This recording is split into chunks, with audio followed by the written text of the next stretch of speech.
We all know that One Punch Man is a parody of the hero genre, something like a rail. The premise of One Punch Man is simple. Saitama is the strongest. So, I'm going to analyze the real power of Saitama.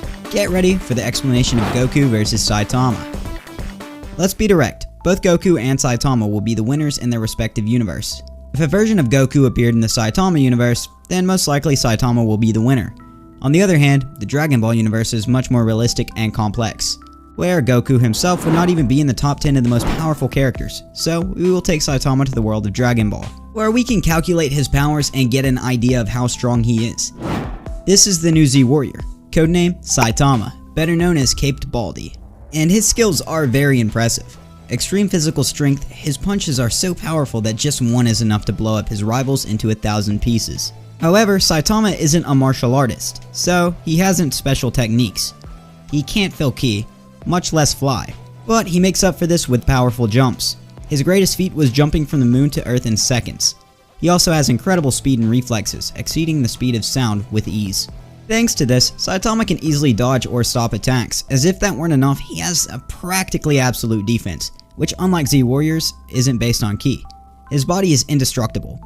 I don't know about you, but I never saw a single scratch on him. Finally, he has enormous energy reserves, being able to perform incredible movements and devastating attacks without getting tired. Saitama does need to sleep, and we also saw him getting fatigued a couple times. It may have large amount of energy, but it isn't infinite. With all this, we can clearly see that Saitama could easily be a part of the Z Warriors, and this is when we come to the million-dollar question.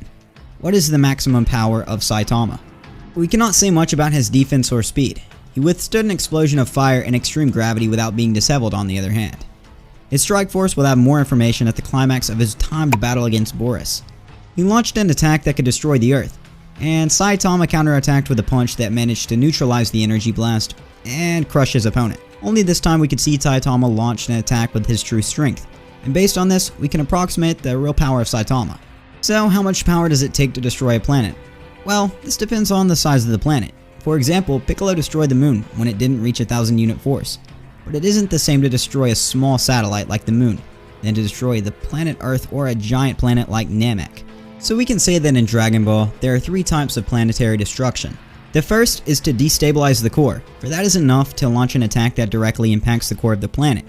This will start with a chain of reaction and will end with the explosion of the core itself, and destroy the planet. An example is when Frieza launched his attack against Namek. The energy wasn't powerful enough to destroy the planet, but it started a chain reaction that ended up making it explode. The second type of planetary destruction is massive destruction. In this case, the core will not be affected, but the attack alone is enough to destroy the planet. The best example would be when Cell, after being defeated, inflated like a balloon to cause an explosion so powerful that it would destroy the planet instantly. Finally, we have planetary destruction by disintegration. In this case, the planet is the victim of a large amount of energy, so powerful that it simply disintegrates. So which of these forms of planetary destruction could Lord Boris perform at first glance? I will say the first, but let's make things interesting. Suppose that when he launched his attack, he would destroy the Earth with a massive destruction. The power required for this must be similar to Cell in its second form at the legendary rank. So at the best, Boris should be as powerful as a Super Saiyan. Now for Saitama to be able to stop the attack with one hit, he will have to be the rank above the anomaly rank. So we conclude that Saitama, by his power when fighting seriously, will be in this range of power close to Gohan Super Saiyan 2.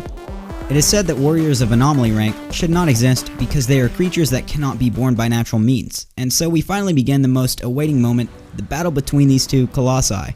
As usual, Goku will start the fight in his base form. He would immediately know Saitama's power, but Saitama can't know the power of Goku.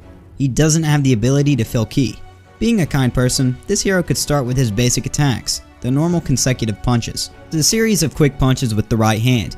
These attacks are more than enough to crush most monsters, but couldn't do anything to Goku. That in his base state would just dodge them. Seeing this, Saitama could use his second attack, the consecutive normal punches with 2 hands, a flurry of much faster attacks. This time Goku might not be able to dodge them all. He could decide to transform into Super Saiyan maximum power.